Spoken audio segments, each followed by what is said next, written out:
이 땅에서 시작해서 땅에서 끝나는 데드리프트는 컨벤셔널 데드리프트라는 이름까지 붙은 데드리프트라 하면 이 데드리프트를 뜻합니다. 하지만 문제는 이 컨벤셔널 데드리프트가 아니라 땅까지 안 내려오는 루마니안 데드리프트 방식으로 컨벤셔널 데드를 수행하려 한다는 것입니다. 자, 루마니안 데드와 컨벤셔널 데드의 한 가지 차이점을 알아보겠습니다. 우선 루마니안 데드는 고관절과 무릎 관절이 접히면서 엉덩이와 햄스트링에 장력이 들어갑니다. 동일하게 컨벤셔널 데드 역시 고관절과 무릎 관절이 접히면서 엉덩이와 햄스트링에 장력이 들어갑니다. 하지만 여기서 자세히 살펴보면 컨벤셔널 데드는 고관절과 무릎 관절 말고도 발목 관절까지 접히면서 이 정강이가 앞으로 기우는 것을 확인할 수 있습니다. 그래서 루마니안과의 차이점은 발목의 추가적인 움직임으로부터 무릎 관절이 조금 더 접힌다는 건데, 바로 이게 데드리프트를 땅까지 쉽게 찍을 수 있는 원리입니다. 루마니안이 땅까지 바벨을 내릴 수 없는 이유는 딱 한 가지입니다. 햄스트링이 엄청 땡기기 때문입니다. 이처럼 더 이상 햄스트링이 안 늘어나면 요추가 구부러지면서 허리가 다칠 가능성이 높아집니다. 그래서 해결책은 햄스트링만 좀 느슨하게 해주면 더 내려갈 수 있다는 건데, 그 방법이 바벨을 쭉 내리다가 햄스트링이 더 이상 늘어나지 않는 지점에서 발목과 무릎을 살짝 더 굽혀줌으로써 햄스트링을 조금 느슨하게 만들어주는 동시에 위쪽에서는 그만큼 더 신전이 가능해지는 것입니다. 근육의 부착 지점을 보고 다시 이해해보자면, 햄스트링은 골반과 종아리뼈에 붙어서 두 개의 관절을 지나고 있기 때문에 이렇게 무릎을 쭉 펴면 햄스트링이 타이트해지는데, 이렇게 무릎을 굽히게 되면 근육의 타이트함이 줄어들게 됩니다. 말은 쉽지만 사실 데드에서 이 부분이 제일 어려운 건데, 여기서 주의사항을 말씀드리자면 바벨이 땅에 닿을 때까지 햄스트링의 장력이 절대 풀려서는 안 된다는 것입니다. 줄다리기로 표현을 해보자면, 줄다리기를 하는데 처음에 팽팽했다가 A가 줄을 놓고 B가 그 다음에 당기는 것이 아닌 이 팽팽한 상태로 그대로 B 쪽으로 더 당겨지는 것입니다. 즉, 이렇게 고관절과 무릎 관절의 굴곡이 따로 노는 것이 아니라 무릎 관절의 굴곡과 동시에 엉덩이를 뒤로 더 보내줌으로써 햄스트링의 장력은 땅에 닿을 때까지 끝까지 유지되면서 바벨의 위치가 앞으로 밀리지 않고 그대로 내려와야 한다는 것입니다. 그리고 다시 일어날 땐 그대로 되감기 하는 것입니다. 땅데드가 처음엔 어려울 수 있지만 움직임이 몸에 배면 새로운 중량을 땅에서 들어올릴 때 그 쾌감은 정말 짜릿하니 꼭 연습해 보시길 바랍니다. 데드리프트를 할 때 같은 중량을 사용하더라도 바벨을 땅에 놓고 시작할 때와 바벨을 렉에서 꺼내와 시작할 때의 힘든 정도는 땅에서 시작하는 데드리프트가 무조건 더 힘들 수밖에 없습니다. 그 이유는 우리 근육은 고유 패시브 스킬이 몇 가지 있는데, 땅에서 시작하게 되면 그 스킬을 사용할 수 없는 포지션이 나오기 때문입니다. 근육의 패시브 스킬을 간단하게 알아보자면, 우선 근육에는 근방추라는 애가 있습니다. 이 근방추는 근육의 길이 변화를 감지하는 감각 수용체인데, 근육이 순간적으로 늘어나면 근방추가 순간적으로 늘어나는 속도를 줄이기 위해 더 큰 힘으로 근육을 다시 수축시켜버리는 기능을 갖고 있습니다. 이러한 근방추의 가장 대표적인 예로는 무릎 반사인데, 허벅지 근육이 연결된 무릎 쪽에 힘줄을 툭 치면 근방추는 허벅지 근육이 늘어나는 자극을 받고 바로 허벅지 근육을 수축시켜 발길질을 하게 되는 것입니다. 또한 몸을 고무줄처럼 늘렸다가 돌아오는 탄성의 힘으로 적을 주워 패는 루피처럼 우리의 골격근도 탄성 에너지를 저장할 수 있는데, 이처럼 근육이 늘어나며 힘줄의 탄성 에너지가 저장되었다가 폭발적으로 강한 수축력을 만들어낼 수 있습니다. 자, 그럼 이제 이러한 기능들을 데드리프트에 적용해 보겠습니다. 데드리프트는 전신의 많은 근육들이 활성화되지만 실질적으로 몸통을 세워 올리는 근육은 엉덩이 근육인 둔근과 햄스트링이라고 볼 수 있습니다. 자, 근육이 늘어나면 근방추와 힘줄의 탄성 에너지에 의해 폭발적으로 강한 수축력을 만든다고 하였습니다. 하지만 땅에서 시작하면 둔근과 햄스트링을 늘리는 과정이 없고 애초에 이완된 상태에서 갑자기 수축을 하려는 것이기 때문에 근방추의 신경 반사도 건의 탄성 에너지도 어떠한 패시브 효과도 발생되지 않습니다. 하지만 바벨을 렉에서 꺼내 데드리프트를 할 경우 바벨을 다시 땅으로 내리면서 둔근과 햄스트링이 바벨의 저항에 의해 늘어나는 과정을 거치기 때문에 앞선 기능들에 의해 땅에서 시작하는 것보다 더 수월하게 들어올릴 수 있는 것입니다. 그렇기 때문에 고중량의 스쿼트나 벤치프레스 역시 앉은 상태에서 시작하거나 가슴에서 시작한다면 본래 자신의 중량을 들어올리기 힘들 것입니다. 하지만 데드리프트란 운동은 원래 바닥에서 시작하여 탄성 에너지의 도움 없이 폭발적인 근육섬유 활성화를 위한 운동이므로 하라는 대로 하는 게 가장 좋을 것 같습니다. 근데 전 워밍업까지 렉에 올려놓고 시작하긴 합니다. 바닥에서 원판 끼는 게 겁나 귀찮거든요.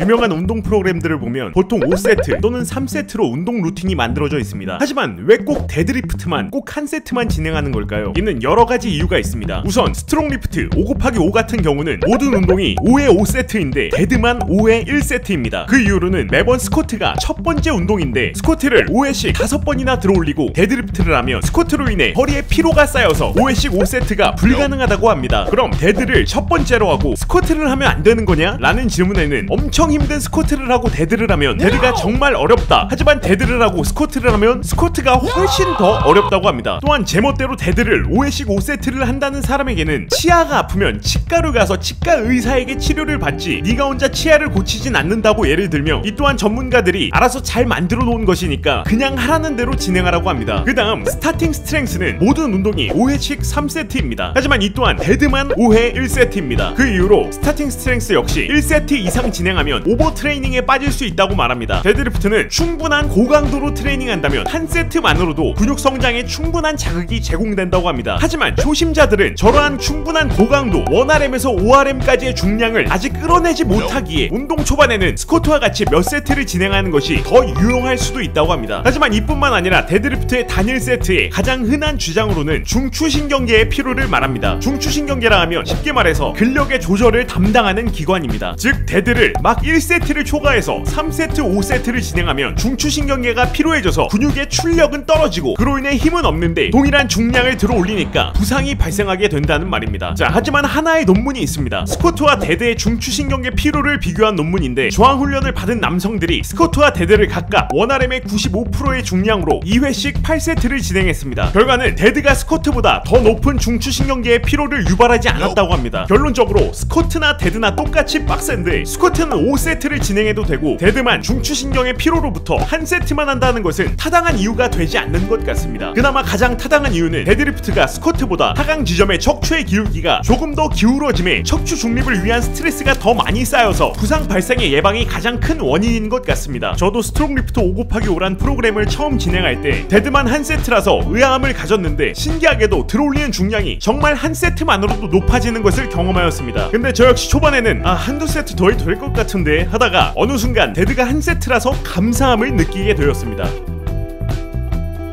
뒤터벅지에 위치한 햄스트링이란 근육은 대퇴 이두근과 반막양근, 반건양근으로 구성되어 있습니다. 그리고 이 햄스트링을 다관절 근육이라고도 부릅니다. 그 이유는 햄스트링이 만약 허벅지뼈와 정강이뼈에 붙어서 무릎관절 하나만 지나고 있다면 단순 무릎을 접는 레그컬과 같은 운동을 하면 끝인데, 대퇴 이두근의 단두 말고 나머지 근육들은 모두 무릎뿐만 아니라 더 올라가 고관절까지 지나서 골반 아래쪽에 붙어있기 때문에 고관절과 무릎관절을 모두 움직일 수 있습니다. 자, 그래서 햄스트링은 무릎의 굴곡뿐만 아니라 다리를 뒤로 움직이는 고관절의 신전 동작으로도 운동이 가능합니다. 그래서 무릎을 접거나 고관절을 신전시키는 운동들을 이렇게 여러 가지의 운동들이 있습니다. 하지만 고관절 신전과 무릎의 굴곡을 잘 생각해보면 햄스트링에 장력을 주기 위해선 고관절을 굽히며 햄스트링을 신전해야 하는데, 동시에 무릎을 굽히게 되면 이렇게 햄스트링은 장력이 풀려버리기 때문에 두 개의 관절이 동시에 움직이는 운동들을 햄스트링이 주요 타깃인 운동이라 보긴 어렵습니다. 또한 굿모닝이란 운동을 무릎을 굴곡하지 않고 운동하는 스티프 레그드 데드리프트와 동일한 움직임을 만들어내지만 저항의 위치가 목 뒤에 있으므로 최대 신전 구간에서 허리에 큰 힘을 요구하기 때문에 스티프 레그드 데드리프트가 햄스트링에 좀 더 특화적이라고 볼 수 있습니다. 그래서 남은 운동들을 정리해보면 스티프 레그드 데드는 고관절 신전을 통한 햄스트링 운동, 레그컬을 무릎관절 굴곡을 통한 햄스트링 운동으로 나눠볼 수 있는데, 이걸 또 브래드 박사 형이 직접 비교해줬습니다. 브래드 박사는 햄스트링을 라잉 레그컬과 스티프 데드로 햄스트링의 근육 활성도 연구를 하였는데, 햄스트링을 외측에 위치한 대퇴 이두근과 내측에 위치한 반건양근과 반막양근으로 나누고 또 무릎 쪽인 하부와 고관절 쪽인 상부로 나눠 각각 내부위에 근전도 전극을 부착하여 근육 활성도를 조사하였습니다. 그리고 결과를 살펴보면 우선 무릎 쪽은 외측과 내측 모두 레그컬 운동에서 더 높은 근육 활성도가 나타났습니다. 그리고 상부의 외측과 내측 근육 활성도를 살펴보면 상부의 외측 또한 레그컬에서 더 높은 활성도를 보이고, 상부의 내측 부위에서만 스티프 레그드 데드가 거의 비슷하지만 조금 더 높은 활성도가 나타났습니다. 즉 무릎 굴곡을 하는 레그컬이 고관절 신전을 하는 스티프 레그드 데드보다 더 효과적으로 햄스트링을 단련할 수 있는 것으로 보입니다. 추가적으로 레그컬도 엎드려서 하는 라잉 레그컬과 앉아서 하는 시티드 레그컬로 나눠볼 수 있는데, 한 연구에 따르면 근육의 크기가 햄스트링의 상부와 하부 모두 누워서 하는 레그컬보다 앉아서 하는 레그컬에서 더 크게 발달했다는 것을 확인해 볼 수 있었습니다. 그러므로 결론은 세 개의 근육 덩어리는 고관절까지 움직여서 레그컬만으로는 부족할 것 같았지만 오히려 고관절 운동보다 레그컬에서 더 높은 근육 활성도가 나타났기에 레그컬이 최고의 햄스트링 운동인 것 같습니다.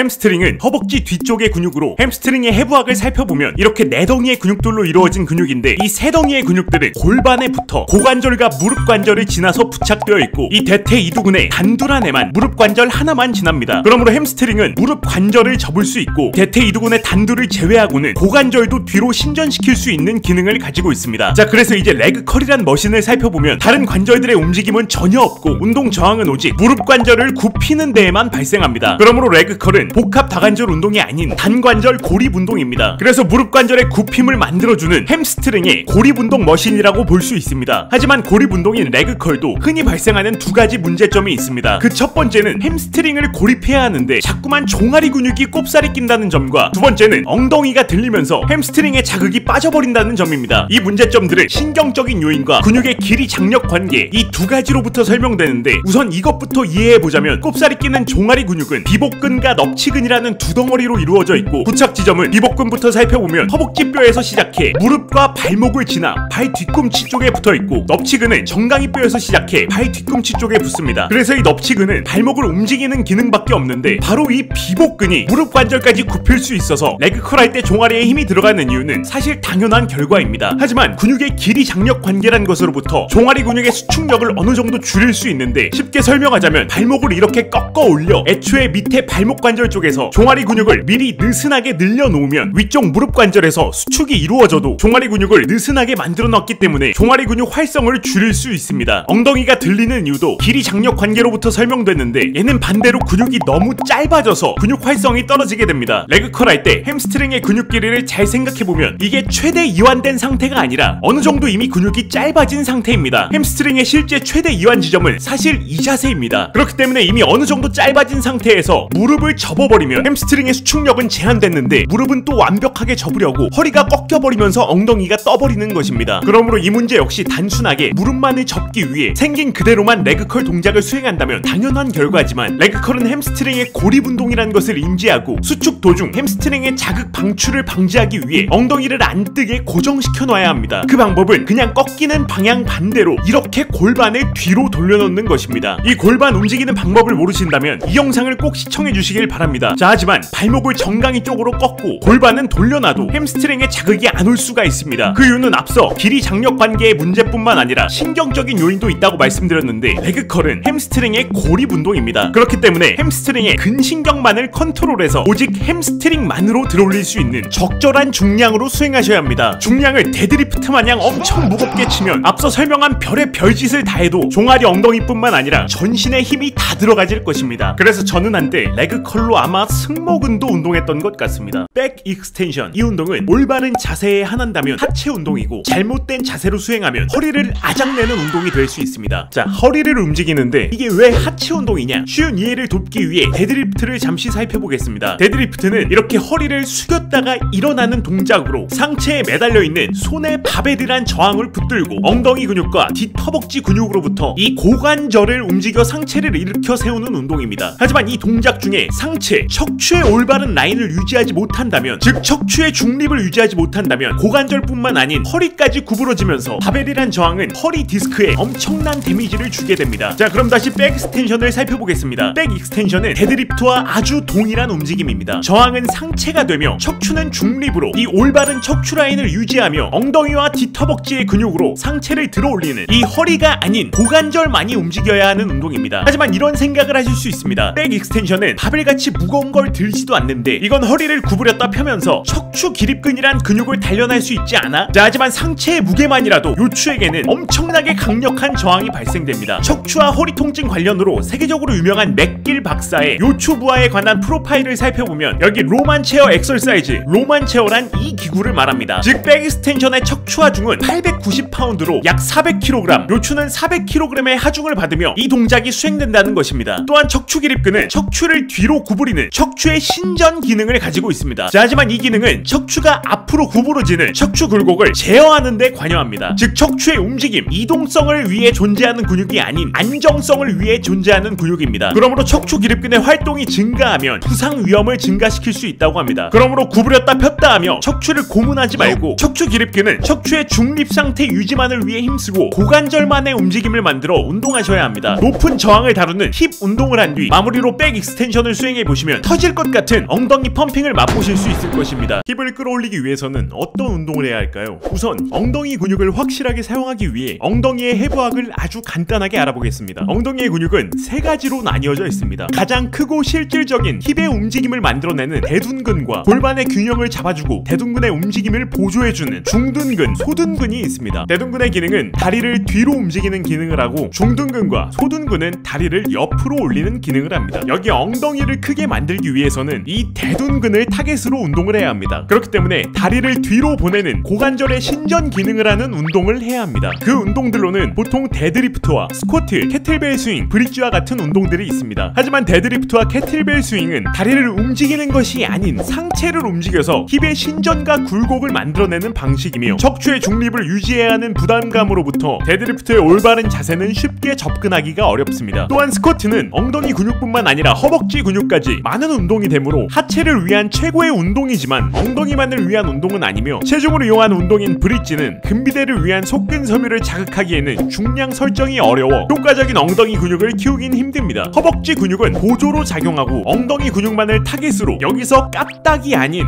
이만큼 왔다가 최대한 뒤로 보낼 수 있는 다리의 굴곡과 신전을 최대 가동 범위로 이용하고 몸통의 직립으로부터 척추의 부담이 적고 중량 설정이 편리한 운동은 바로 워킹 런지입니다. 자, 워킹 런지가 왜 최고의 힙 운동인지 분석해 보겠습니다. 우선 제자리에서 하는 런지의 동작은 다리를 앞뒤로 벌리고 제자리에서 90도 정도로 무릎을 굽히는 동작입니다. 이때 앞쪽 무릎이 접히면서 엉덩이와 허벅지 모두 이완을 하게 되고 뒤쪽 다리는 허벅지만 이완을 하게 됩니다. 그리고 그 상태에서 위로 일어나기 위해 앞쪽 다리는 힙과 무릎을 동시에 피며 엉덩이와 허벅지 근육 모두 수축이 되고 뒤쪽 다리는 무릎만 펴지면서 수축을 하게 됩니다. 이렇게 제자리에서 하는 런지는 이 정도의 짧은 가동 범위로 엉덩이와 허벅지 모두를 운동하게 됩니다. 하지만 이 런지를 앞으로 밀면서 나간다면, 자, 앞으로 다리를 최대한 멀리 밀게 되면 엉덩이는 최대의 가동 범위로 늘어나게 됩니다. 그리고 다시 최대의 가동 범위로 늘어난 엉덩이 근육은 다리를 앞으로 밀고 나간다면 엉덩이는 이만큼의 가동 범위를 가지며 최대의 가동 범위로 최대의 수축을 만들어내게 됩니다. 이렇게 이제는 반대쪽 다리를 이용하여 또다시 몸을 추진시킵니다. 이런 식으로 한 다리 한 다리 번갈아가며 허벅지가 아닌 엉덩이 근육을 이용한 최대 가동 범위의 운동을 하게 됩니다. 또한 지난 영상에서 말씀드린 원심성 수축과 구심성 수축의 에너지 효율 중 원심성 수축은 구심성 수축보다 더 좋은 에너지 효율을 가지고 있습니다. 이를 적용하면 내려가는 동작에는 허벅지와 엉덩이 근육 모두 원심성 수축으로 장력이 걸립니다. 하지만 앞으로 밀고 나가는 동작에는 허벅지보다 엉덩이 근육에 훨씬 큰 구심성 수축의 장력이 발생됩니다. 그러므로 허벅지가 털리기 전에 엉덩이를 최대로 털어버릴 수 있는 장점이 있습니다. 이 워킹 런지에는 세 가지의 주의사항이 있습니다. 첫 번째는 골반이 돌아가면 안 됩니다. 그 이유는 골반뼈에 붙어있는 엉덩이 근육은 골반이 돌아간다면 그만큼의 수축이 풀리기 때문입니다. 두 번째는 엉덩이 근육을 이용해 앞으로 추진하고 반대쪽 다리가 지면에 착지하는 그 순간까지 강한 텐션을 가지고 수축을 지속해 나가야 합니다. 마지막은 추진시켜 착지한 앞다리의 무릎이 밀려나가면 안 됩니다. 무릎이 밀리게 되면 무게중심은 앞으로 실리게 되고 엉덩이가 아닌 허벅지로 저항이 옮겨가고 심하면 무릎에 부상이 발생할 수 있습니다. 워킹 런지 또한 많은 근육 섬유의 동원을 위해 높은 저항이 필요합니다. 8회 또는 12회 반복 횟수를 목표로 덤벨을 양손에 들고 이왕이면 스트랩 사용을 권장합니다. 그리고 골반과 몸통은 로봇과 같이 절대적인 부동 자세를 만들고 엉덩이의 자극을 느끼며 앞으로 한 다리 한 다리 강하게 밀고 나가면 다음날 엉덩이 사용으로부터 발생된 근육통으로 인해 똥 싸기가 힘들 수도 있습니다.